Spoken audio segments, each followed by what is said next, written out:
क्या होना चाहिए? सभी इसका सिर्फ एक सोल्यूशन है, आप जो मर्जी कर लें, जब तक एक चीज नहीं होती कुछ भी नहीं हो सकता, और वो है पॉलिटिकल स्टेबिलिटी। देखिए इकोनॉमी जो है वो पॉलिटिक्स के साथ जुड़ी हुई है। अब अगर आज मैं इन्वेस्टर हूं या मैं फॉरेन इन्वेस्टर हूं या मैं पाकिस्तानी इन्वेस्टर हूं, मैं सोचूंगा कि मेरे लिए बेस्ट तरीका क्या होगा पैसे अपने बनाने का। मेरे लिए सबसे बेहतर तरीका, जिस तेजी से करेंसी हमारी गिरी है, सबसे होगा कि मैं डॉलर खरीद लूं, और मैं डॉलर खरीद के रख लूं, क्योंकि डॉलर हर रोज IMF के प्रोग्राम के बावजूद ऊपर जा रहा है। और वो ऊपर क्यों जा रहा है? मैं ये देख रहा हूं कि हमारी एक्सपोर्ट्स कम हो रही है। टेक्सटाइल इंडस्ट्री 20% बंद है। आप अप्रैल के अंदर टेक्सटाइल इंडस्ट्री वालों से पूछे, उनको लेबर शॉर्टेजेस थी, उनको लेबर नहीं मिल रहा था। आज 20% टेक्सटाइल इंडस्ट्री बंद हो गई है। 50% मोटर इंडस्ट्री और वो जो है मोबाइल फोन, वो बंद हो गई है। आगे मजीद और उनको खतरा है कि आगे जिस तरह जा रहे हैं लोग इन्वेस्ट ही कर रहे हैं। और फिर सबसे बड़ा मसला क्या है कि मुझे यही नहीं पता कि यह हुकूमत 1 महीने के लिए रहेगी, 2 महीने के लिए, 6 महीने के लिए, वो किसी को भी नहीं पता। देखिए जो मार्केट है वो सब चीजें बर्दाश्त कर सकती है, लेकिन इंस्टेबिलिटी, अनसर्टेनिटी वो बर्दाश्त नहीं कर सकती। उसका डायरेक्ट इंपैक्ट आता है रुपए पे। और जब अगर मैं ये देखूं कि मेरी एक्सपोर्ट्स भी गिर रही हैं, मेरी रेमिटेंसेस भी गिर रही हैं, तो मुझे तो आगे नजर आ रहा है, मार्केट को तो नजर आ रहा है कि आगे रुपए के ऊपर और प्रेशर पड़ेगा। हमारे पास तो और कोई तरीका ही नहीं है। हमारा शॉर्टफॉल क्या है? समय हमारा शॉर्टफॉल है $30 बिलियन जो हमने फाइनेंस करवा रहे हैं। IMF, ADB और वो वर्ल्ड बैंक मिला लें, वो ज्यादा से ज्यादा हम $7 अरब ये आ जाएगा। तो बाकी पैसा किधर से आना है? आज पाकिस्तान का रिस्क वो एक फिगर में पड़ा था 22.7% हो गया, एक में पड़ा था वो तकरीबन 30% पे पहुंच गया। और अगर हमारा इतना हाई रिस्क है, आज हमारा यूरो बॉन्ड वो 40% पे डिस्काउंट हो रहा है, तो किसने पैसे देने हैं? तो जब इनफ्लोज भी नहीं आनी, डॉलर शॉर्टेज भी है, लाइबिलिटीज नहीं मीट करनी, तो प्रेशर तो रुपए पे जाएगा। इसमें सिर्फ हाल ही एक है, पॉलिटिकल स्टेबिलिटी।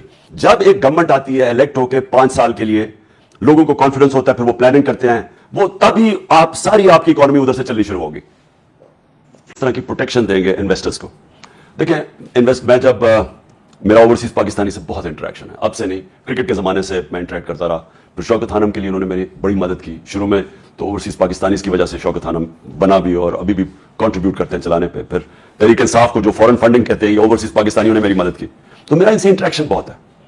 मैं हमेशा इनका जो नंबर 1 प्रॉब्लम क्या रहा है, वो आदी हो जाते हैं उन सिस्टम्स के अंदर इन्वेस्ट करना जहां कॉन्ट्रैक्ट एनफोर्समेंट है, वहां उनको प्रॉब्लम नहीं, रिश्वत नहीं देनी पड़ती उनको।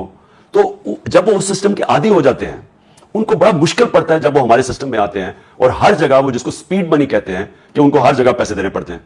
फिर जो उससे भी बड़ा प्रॉब्लम है, वो जब लोकल पार्टनर लेते हैं फ्रॉड कर देता है। जब वो फ्रॉड करता है, अदालत में उनको फिर रिलीफ नहीं मिलती। वो ये सबसे बड़ी वजह ये है कि और बड़े जबरदस्त एंटरप्रेन्योर्स हैं।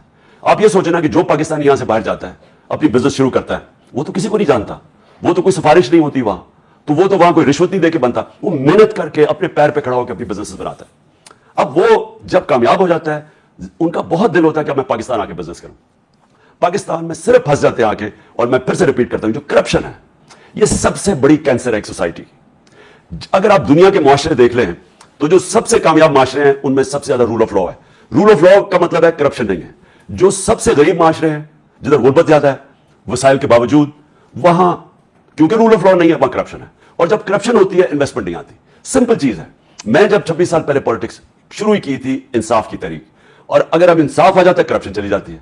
जो पाकिस्तान में इस वक्त आप देख रहे हैं ना, ये जो हमारे मसले मसाइल हैं, वो सारे आके फंस जाते हैं क्योंकि हमारा रूल ऑफ लॉ नहीं है। जो ताकतवर है वो हर गलत काम कर सकता है, उसको कानून नहीं पकड़ता। आपके सामने है, 3 साल से हम कोशिश करते रहे, जो 30 साल से चोरी कर रहे थे, कि पुराने करप्शन के केसेस है, हम नहीं इनको कन्वर्ट करवा सके, क्योंकि उनकी जड़ें डीप है, उनको प्रोटेक्ट किया जा रहा था। वो हर जगह से कुछ ना कुछ करके निकल जाते थे। और जब आप बड़े चोरों को नहीं पकड़ते, तो छोटे चोरों को जेल में पकड़ने से करप्शन खत्म नहीं होती। सारी दुनिया का ये एक प्रिंसिपल है कि जब आप, ये नहीं कि आप सजा कितनी बुरी देते हैं, ये कि सजा होती है। जब एक माशरे में चोरी के ऊपर सजा होती है, तब चोरी खत्म होती है। जब एक माशरे, और ये जो कहना कि जी गर्दनें काट दो तो इससे चोरी खत्म हो जाती है, इससे नहीं होती। आप गरीबों की गर्दनें काट दे, छोटे चोरों की कोई फर्क नहीं पड़ेगा। लेकिन जब बड़े लोग एक माशरे के अंदर बड़ा पैसा चोरी करते हैं, बड़े बड़े बाहर महलात खरीद लेते हैं, ऑफशोर अकाउंट्स कर, और वो माशरा उनको नहीं पकड़ता, तो ये मैं आप सबके लिए कह रहा हूं कि यहां मुझे बड़ा कहा गया कि इमरान साहब आप तो कॉम्प्रोमाइज नहीं करते। किसी ने कहा जी बड़ा तकब्बुर है इमरान खान में, इनके ऑपोजिशन से बात नहीं करता, ये शहबाज शरीफ से हाथ नहीं मिलाता। ये सबसे बड़ी ट्रैप है इस मुल्क पे। जब आप करप्शन को एक्सेप्टेबल कर देते हैं, आप अपने माशरे की कब्र खोल देते हैं। जिस दिन आप करप्शन को बुरा नहीं कहते, आप समझ जाएं कि आपका माशरा मरना शुरू हो जाता है। मौलाना रूमी की मैं हर वक्त सही बताता हूं। उसे किसी ने पूछा जी कौम कैसे मरती है, उसने कहा अच्छे बुरे की तमीज खत्म करती है, कौम मर जाती है।